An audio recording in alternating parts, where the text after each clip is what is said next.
සුබ දවසක් වේවා ඔබ සියලු දෙනාටම SL ගොවිබිම YouTube නාලිකාවෙන් අදත් වටිනා කියන ලස්සන වැදගත් වීඩියෝ එකක් අරගෙන ඔයාව බලන්න මම ආවේ. එහෙනම් අපි අද මාතෘකාවට යමු. අද කතා කරන්නේ පොල් වගාවේ කුරුමිනියන් පාලනය කරන ආකාරය සහ පොල් ගහ නඩත්තු කරන ආකාරය පිළිබඳව ඔබත් එක්ක විස්තර බෙදා හදා ගන්නයි. එහෙනම් රැඳෙන්න කියලා ආරාධනා කරනවා වීඩියෝ එකත් එක්ක දිගටම වීඩියෝ එක ස්කිප් කරන්න එපා දිගටම බලන්න. මම දාන වීඩියෝ එකක් ඔබ ළඟටම ගෙන්වා ගන්න පුළුවන්. channel එක subscribe කරලා bell icon එක ඕල් කරලා තියාගන්න කියලා ඉත ආදරයෙන් මතක් කරනවා. එහෙනම් වැඩි කතා නැතුව අපි යමු වීඩියෝ එකට. අද කතා කරන්නේ පොල් ගහ සම්බන්ධ ඔයාට වටිනා කියන කරුණු කිහිපයක් සම්බන්ධවයි. ශ්‍රී ලංකාවට විදේශ විනිමය ගෙනෙන ප්‍රධානම භෝගයක් තමයි මේ පොල් ගහ කියන්නේ. අද අපේ ලංකාව තුළ විශාලම ආදායම් මාර්ගයක් ගේන්න මේ පොල් ගහ සමත් වුණාට පොල් ගහ රැකබලා ගැනීම නඩත්තු කිරීම බොහොම අමාරු කාර්යයක් වෙලා තියෙනවා අද වන විට. ඒකට හේතු කිහිපයක් තියෙනවා. ප්‍රධානම හේතු ගත්තම වඳුරන්ගෙන් රිලවුන්ගෙන් සිදුවන වගා හානිය. ඒ වගේම දඬුලේනගෙන් සිදුවන වගා හානියත් අපිට ගන්න පුළුවන්. ඒත් එක්කම විශාලම කරදරයක් තමයි මේ කුරුමිනි හානිය කියන්නේ. ඉතින් මේ මන් තෝරගෙන තියෙන පොල් ගහ එක් වතාවක් කුරුමිනියන් විසින් ආක්‍රමණය කරපු පොල් ගහක්. මම ඒකයි මේ ඔයාලට පෙන්වන්නම ඒ ගහම තෝරගත්තේ. පොල් ගහ ආක්‍රමණය කරන කුරුමිනියන් වර්ග දෙකක් ඉන්නවා. එයින් එක් වර්ගයක් තමයි කළු කුරුමිනියා කියලා ඔබ ජනප්‍රවාදයේ කතා කරන කුරුමිනියා. එයාට රයිනෝසිරස් කුරුමිනියා කියලාත් කියනවා. ඒ වගේම තමයි රතු කුරුමිනියා කියලා තවත් කුරුමිනියෙක් ඉන්නවා. මේ කුරුමිනියන් වර්ග දෙක තමයි පොල් ගහ සම්පූර්ණයෙන් විනාශයට පරිහානියට ලක් කරන කුරුමිනියන් වර්ග දෙකවල. සියලු දෙනාගේම ගෙවත්තේ චූටි හරි ඉඩක් තියෙනවා නම් සෑම දෙනාම පොල් ගහක් වගා කරන්න අමතක කරගෙන නැහැ. ඒක නිසා තමයි මම මේ වටිනා වින වීඩියෝ එක අරන් ආවේ ඔයාලට පෙන්නන්න. වාණිජ වගාවක් විදියටත් පොල් වගාව කරන බොහෝ දෙනෙක් ඉන්නවා ශ්‍රී ලංකාව තුල. ඉතින් එයාලටත් මේ කුරුමිනි තර්ජනය විශාලම හානියක් වෙලා තියෙනවා අද වෙන විට. ඉතින් මේකට මම විසින් අත්හදා බලපු සාර්ථක ක්‍රමයක් තමයි මම ඔයාලත් එක්ක බෙදා ගන්න යන්නේ. රැඳෙන වීඩියෝ එකත් එක්ක ස්කිප් කරන්න එපා. දිගටම වීඩියෝ එක බලන්න. ස්කිප් කරත් ඔයාලට වටිනා කියන ස්ථාන මග හැරෙන්න පුළුවන්. එහෙනම් මම කියන්නම් කොහොමද මේක පාලනය කරලා අපි වැඩි ඵලදාවක් ගන්න මේ පොල් ගහ සුරක්ෂිතව ආරක්ෂා කරගන්න කියලා.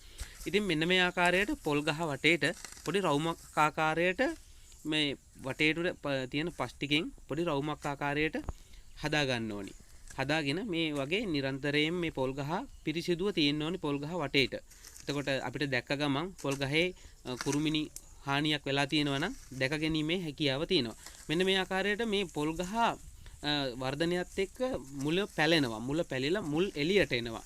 මුල් එළියට ආවට පස්සේදී මේ මුල ගාවින් රතු කුරුමිනියට ඉක්මනින්ම ආක්‍රමණය කරන්න පුළුවන් මේ පොල් ගහ.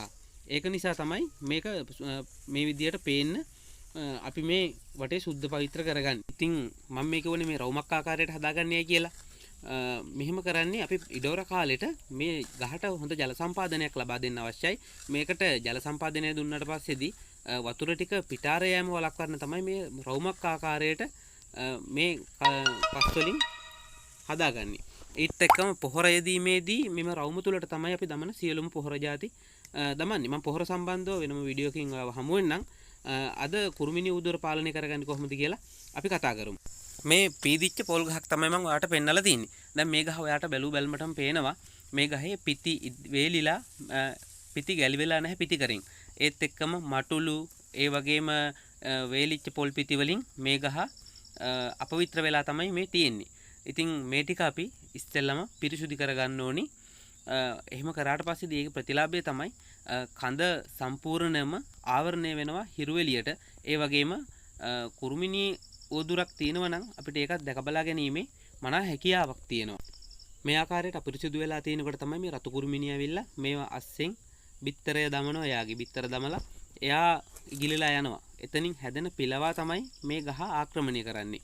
මේ ගහ විදගෙන ගිහිල්ලා ඇතුළට එයා තමයි මේ කඳ සම්පූර්ණයෙන්ම එයා ආහාරයට අරගෙන ගහ විනාශ වෙන්නේ. ඉතින් මෙන්න මේ ආකාරයට මේ ඔයාලට පේන ආකාරයට මේ පිටි පරිස්සමට ගහ තුවාල වෙන්නේ නැති වෙන්න ගලව ගන්න ඕනි. පිටෙන් පිට ගලවගෙන මේ හනුසු මටුළු ටික හනුසු තියෙනවා නම් හනුසු සේරම ඉවත් කරලා ගහ සුද්ධ කරගන්න ඕනි පළමුවෙන්ම. ඉතින් ඒ කරුත්තව්වේ තමයි මේ සිද්ධ කරගෙන යන්නේ මේ වෙලාවේ. කළු කුරුමිනියා ගැන අපි කතා කරොතින් කළු කුරුමිනියා ගොබ කන කුරුමිනියා කියලාත් කියනවා. මේ ගොබේට තමයි මේ කළු කුරුමිනියා ඇවිල්ලා ඇටැක් කරන්නේ. මේ ගොබේට එයා ඇවිල්ලා ගොබේ ලාමකයිනේ. ගොබේට එයා විදගෙන එයා ආහාරයට අරගන්නවා මේ පොල් ගහේ ගොබේ ආසන්න ප්‍රදේශයෙන්. ඊට පස්සේදී පිටි අපි දන්නෙත් නැහැ. සමහර වෙලාවට ගොබේ කඩාගෙන වැටෙනවා තනින් තනි. ඉතින් ඒ වගේ අවස්ථාවක් වුණකොට රතු කුරුමිනිය ඇවිල්ලා බිත්තර දමන්න ඉඩ තියෙනවා ඒ කළු කුරුමිනිය කාපු ඒ පිත්ත විනාශ කරපු පිත්ත තුල. ඉතින් එතනිනුත් කරාලය හරහා ගොබේ හරහා රතු කුරුමිනියාගෙන් ආක්‍රමණයක් සිදු වෙන්න පුළුවන්. ඒක සාමාන්‍යයෙන් 100ට එකක් දෙකක් වගේ තමයි සිදු වෙන්නේ. ඉතින් බහුලවම සිදු වෙන්නේ මෙන්න මේ මූල පද්ධතිය හරහා කුරුමිනිය ඇවිල්ලා බිත්තර දමලා ගහ ආක්‍රමණය කරන එක තමයි සිද්ධ කරන්නේ. මේ කළු කුරුමිනිය පැමිණෙන එක අපිට නවත්ත ගන්න පුළුවන් නැප්තලීන් එහෙම නැත්නම් කපුරු බෝල පොඩි ග්‍රොසරි බෑග් වල දමලා කපුරු බෝල දෙකක් තුනක් විතර ඒක කට හොඳට ආවරණය කරන්න ඕනේ. ආවරණය කරලා චූටි සිදුරක් විදලා ඒ පොලිතින් එකේ මේ පිටි අස්සෙන් පිටි දෙකක් වගේ අතරින් එක පාර්සලයක් ගානේ අපිට දමන්න පුළුවන්. එහෙම දැම්මට පස්සේදී මේ නැප්තලීන් කියන රසායනික සංයෝගය මේ කුරුමිනියන් කැමති නැහැ. එතකොට මේක එනකොටම එයාලට මේකේ මේ කපුරු බෝලවල සුවඳ දැනෙනවා. සුවඳ දැනෙනකොට එයාලා මේ ගහේ වහන්නේ නැහැ. වෙනත් ගහක් හොයාගෙන යනවා. ඉතින් වගාවක් ඉදිරි කරනවා නම් සෑම ගහකට මේ වගේ දානවා නම් මාස 3කට වගේ සැරයක් මේ කුරුමිනියන් පැමිණීම ගොඩාක්ම අපිට පාලනය කරන්න පුළුවන්. කුරුමිනියන් පැමිණීම පාලනය කරොතින් කුරුමිනියන් ගහට ඇතුල් වීම ගහ ආක්‍රමණය කිරීම 150කටත් වඩා අපිට නවත්ත ගන්න පුළුවන්. නාව තමයි පොල් ගහක් සතියකට දවසක්වත් නිරන්තරයෙන් අවධානයට ලක් කර යුතුමයි. මොකද අපි මේ මොන දේ කරත් මේ කුරුමිනියන් සමහර වෙලාවට මොන හරි ආකාරයකින් ගහට ඇතුල් වෙලා තිබුණොතින් ඒ ගහ ආක්‍රමණය කරන එක දිගටම කරගෙන යනවා. මොකද අපි රසායනික සංයෝග ඇතුළත් කරත් ඒ ටික ප්‍රතික්‍රියා කරන කාලය තුලදී එයාලාගේ වර්ධනයක් සිදු වෙලා මේ ගහට මේ දාන රසායනික සංයෝග අපි ගහට උරාගෙන ගහෙන් අවශෝෂණය කරගෙන ඉදිරියට ගහේ කඳ හරහා අරන් යනකොට සමහර වෙලාවට ගහ ආක්‍රමණය කළා ගහ අපිට ප්‍රයෝජනයට ගන්න බැරි තත්ත්වයට මේ කුරුමිනියන් පත් කරන්න ඉඩ තියෙනවා. මොකද මේ පිලව පැටවුන් එක් අයෙකු නෙමෙයි රාශියක්. ඒ කියන්නේ 4-5 දෙනෙක් 10ක් 12ක් වුණත් මේකේ බිත්තර දාලා රැඳෙන්න පුළුවන්. ඉතින් ඒක අපි නිරන්තරයෙන් බලනවා නම් ඒ එක පිලව පැටියෙක් දෙන්නෙක්ගෙන් අපිට මේ ගහ ආක්‍රමණය කරලා තිනවා නම් ඒක එතනින් පොඩ්ඩක් සිදුරු කරලා එළියට ඇදලා දාලා එතනට රසායනික සංයෝග එන්නත් කරාට පස්සේදී ගහ පාලනය කරලා බේරගන්න අපිට හැකියාව තියෙනවා. ඔයා දන්නවද පොල් ගහක් සාමාන්‍යයෙන් පරිස්සම් කරන්න ඕනි මල් පිපෙන ඒ කියන්නේ පීදෙන අවස්ථාවේදී තමයි ගොඩාක්ම කුරුමිනිය උදුරට ලක් වෙන්නේ. අවුරුදු 3ත් 5ත් අතර කාල සීමාව තමයි මේ පොල් ගහක නිරන්තරයෙන් මේ වගේ විවිධ ක්‍රියාකාරකම් කරලා මේ පොල් ගහ රැක බලා ගන්න ඕන අවශ්‍ය කාලය. මොකද මේ පොල් ගහ අඩි 8ක් 10ක් විතර උස වුණාට පස්සේදී මේ කුරුමිනිය උදර සම්පූර්ණයෙන්ම කියන්නේ 80%කටත් වඩා පාලනය වෙනවා. මොකද මූල පද්ධතිය හා ආශ්‍රිතව තියෙන ප්‍රදේශය ශක්තිමත් වෙනවා. එතකොට මේ කුරුමිනියට විල්ලා විද ගන්න තරම් අමාරු වෙනවා. එයාගේ දල වලින් එහෙම නැත්නම් හොට වලින් මේ මුල හරියේ තියෙන කඳ විද ගන්න අමාරු වෙනවා. ඒක නිසා තමයි මේ ගහ ශක්තිමත් වෙලා ගහ කාලයත් එක්ක උසයාමත් එක්ක තමයි මේ කාර්යය ඉතා පහසු වෙන්නේ. ඔන්න මම දැන් මේ ගහ සම්පූර්ණයෙන්ම සුද්ධ කරගෙන ඉවරයි. දැන් ඔයාලට පේනවා ඇති මේ ගහේ පැලුම් තියෙනවා. මුල් ඇවිල්ලා තියෙනවා පසින් එළියට. ඉතින් මේක වෙන්නේ ගහ වර්ධනය වෙනකොට මේ මුල් එළියට එනවා. ඉතින් මේ මුල් චුට්ටක් ඩැමේජ් වුණත් ඒ සුවඳ මේ කුරුමිනියන් හට ඉක්මනටම දැනෙනවා. ඉතින් මේ වගේ තියෙනවා නම් මේ මූල පද්ධතිය ආශ්‍රිතව පැලියුම් මේවා අපි පස් දමලා සම්පූර්ණයෙන්ම වහ ගන්න ඕනි. ඒත් එක්කම මම කියන්න ඕනි මේ ටික විතරක් මදි. අපි මේක කරන ගමන් මේ ගහටත් අපි රසායනික සංයෝග ස්ප්‍රේ කරන්න ඕනි.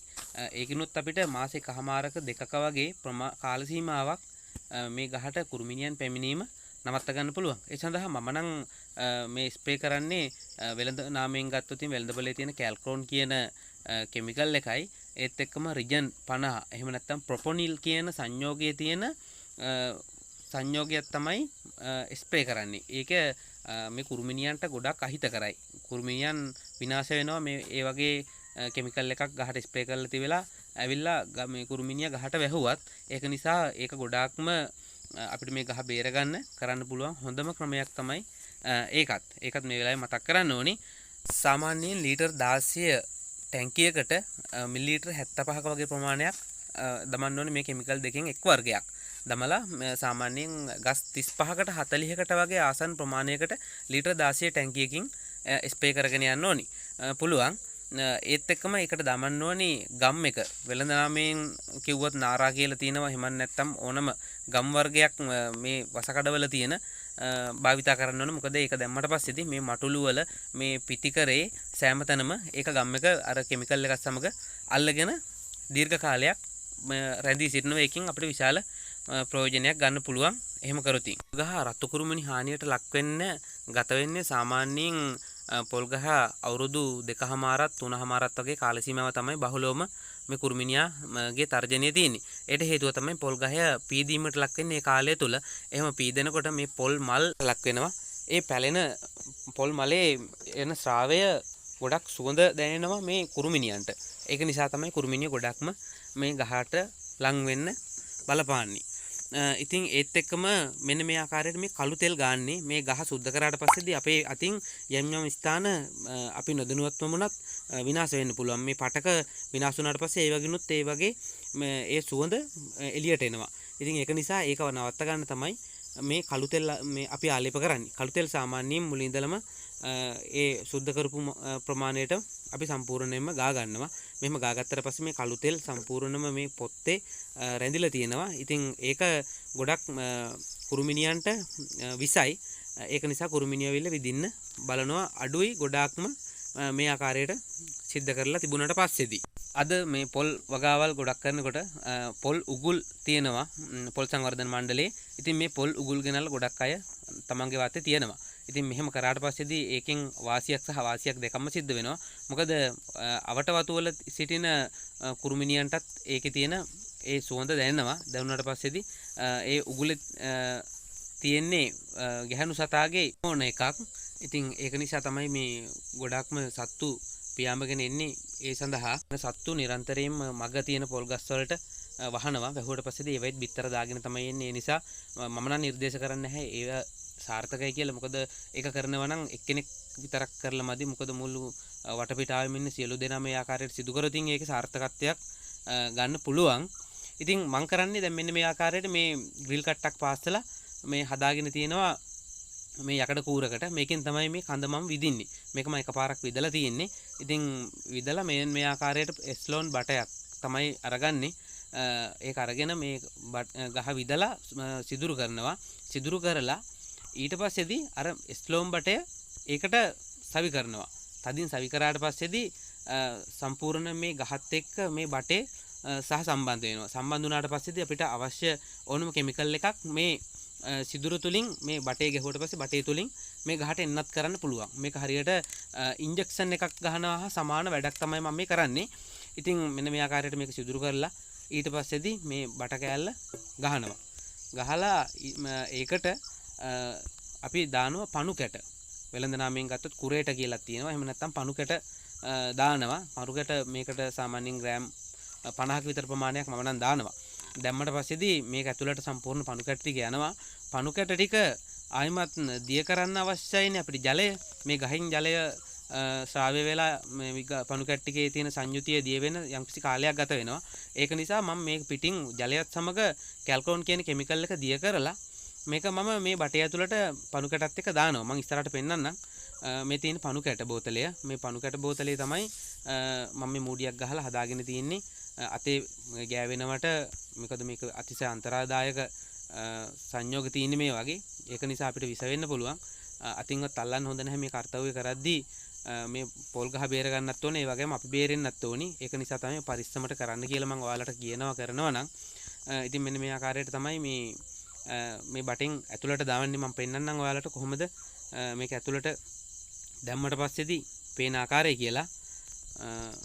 නිතරම නිරන්තරයෙන් රැඳෙන්න වීඩියෝ එකක් සමග මේ තියෙන්නේ. මෙන්න මේ ආකාරයට මේක ඇතුළට දැන් මේ කෙමිකල් එක දැම්මා.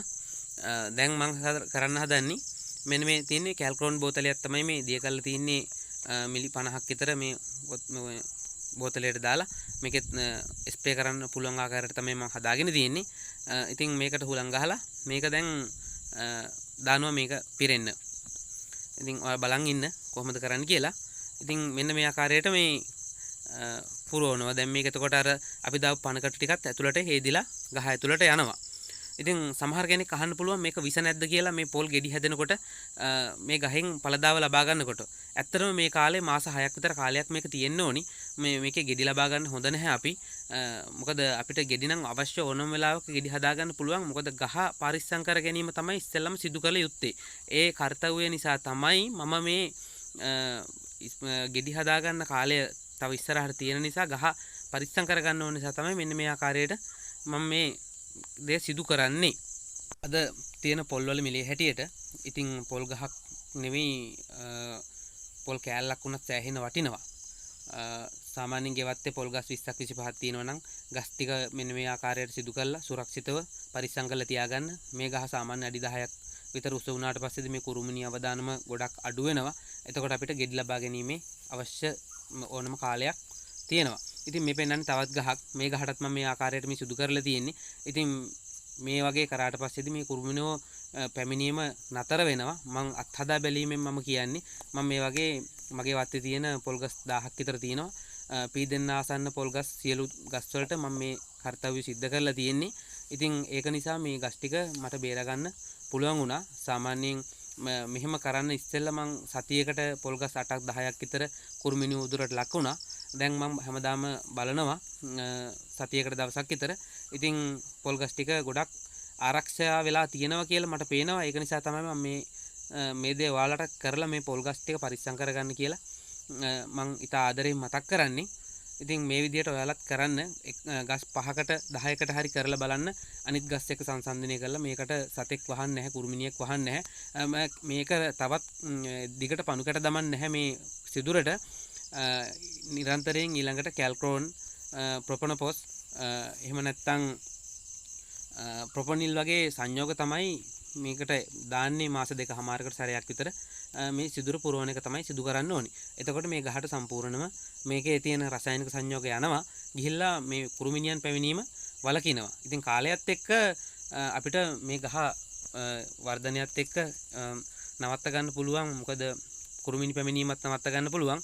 මේකේ රසායනික සංයෝගයේ විනාශ වෙනවා කාලයත් එක්ක. ඊට පස්සේ අපිට පළදාව නෙලා ගැනීමේ අවස්ථාවට උදා වෙනවා. ඉතින් මම ඉස්සරහට පෙන්නන්නම් ඔයාලට මගේ වත්තේ තියෙන කුඩාම පොල් ගහක්. මේ පොල් ගහ අවුරුදු 2කමාරක් වගේ වෙන්නේ. හොඳට දැනටම පීදිලා තියෙන්නේ. ඉතින් මේ ආකාරයට ඕනම ගහක් පොල් ගහක් පූදින්න සාත්තු කරන්න පුළුවන්. ඒ ක්‍රමය ගැන මම ඔයාලට ඉදිරියේ දැනුවත් කරන්නම්. ඉතින් කුඩා කාලයේ සිටම පොල් ගහක ගෙඩියනවා කියන්නේ ඒක ලොකු දෙයක්. ඉතින් ඒ ආකාරයට සිදු කරන්න බොහොම පොඩි ක්‍රියාකාරකම් කිහිපයක් තමයි තියෙන්නේ. ඉතින් ඒ ටික මම ඔයාලට ඉස්සරහට පෙන්නන්නම්. වීඩියෝ එක හොඳ නම් ලයික් කරන්න. අඩුපාඩු මොනවා හරි තියෙනම් හරි ඔයාලට මොනවා හරි දැනගන්න තියෙනවා නම් කමෙන්ට් කරන්න. ඒ වගේම මේ වීඩියෝ එක ෂෙයා කරලා දෙන්න තවත් අයෙකුට බලන්න. විශේෂයෙන්ම channel එක subscribe කරලා bell icon එක all කරලා තියාගන්න. මම මේ වගේ වීඩියෝ එකක් දාන සැනින් ඔයාලකටම ගෙන්වා ගන්න හැකියාව තියෙනවා. තව කිය යුතු දෙයක් තියෙනවා. මෙම ක්‍රමය මම භාවිතා කරන්න එකම හේතුව තමයි මේක ඉතාම ලාභදායක ක්‍රමයක්. ගහත් සුරක්ෂිතව ආරක්ෂා කරගන්න පුළුවන්. පොල් සංවර්ධන මණ්ඩලයේ තියෙනවා මොනොකොටොපස් කියලා කිමිකල් එකක්. මේක මිලිලීටර් 40ක් එක ගහකට එන්නත් කරන්න ඕනි. මිලිලීටර් 100 කුප්පි තමයි ඒක තියෙන්නේ. ඉතින් මේ කුප්පියක් රුපියල් 1700ක වගේ මුදලක් වැය වෙනවා. ඉතින් ඒකත් එක්ක බැලුවට පස්සේදී මේ ක්‍රමය ඊටාම සාර්ථකයි. අඩු වියදමකින් පොල් ගහ ආරක්ෂා කරගන්න පුළුවන්. තවත් තියෙනවා වෙළඳපොලේ වොටකෝ කියලා කිමිකල් එකක්. ඒකත් භාවිතා කරනවා මේ පොල් ගහ ආරක්ෂා කරගන්න. ඒකත් රුපියල් 450ක වගේ මුදලක් වෙනවා. එක පැකට් එකකින් එක ගහකටයි ගහන්න පුළුවන්. ඉතින් ඒකත් එක්ක බැලුවට පස්සේ රුපියල් 100කට වඩා අඩු මුදලකට මගේ මේ අත්හදා බැලීමෙන් පොල් ගහ ආරක්ෂා කරගන්න පුළුවන්. ඒක නිසා මේ ක්‍රමය ඊටාම ලාභදායක සහ සාර්ථක ක්‍රමයක් කියලා මම ඔයාලට නිර්දේශ කරනවා. ඉතින් මේ ක්‍රමය ඔයාලට අත්හදා බලන්න. පරිස්සමට කරන්න මේ ක්‍රියාවලිය. මේක ගොඩක් අන්තරාකාරී කිමිකල් තියෙන්නේ. ඒක ආදරයෙන් මතක් කරනවා. ඉතින් එහෙනම් ඔයාලත් එක්ක මේ අදහස් බෙදාගත්ත මේ කාලේ වීඩියෝ එක නරඹුවට බොහොම ස්තුතියි කියනවා. ඒත් එක්ක මගෙන් මොන හරි අතපසුවීමක් වුණා නම් සමා වෙන්න ඕනි. මොන හරි දෙයක් තියෙනවා නම් මට කමෙන්ට් එකක් දාන්න. මම නිවැරදි කරලා දෙන්නම් අනිවාර්යයෙන්ම මේ ඒ සම්බන්ධව නැවත වීඩියෝ එකක් කරලා. එහෙනම් ලස්සන දවසක අලුත් වීඩියෝ එකකින් හමු වෙනකන් ඔබට ජය වේවා කියලා ප්‍රාර්ථනා කරනවා.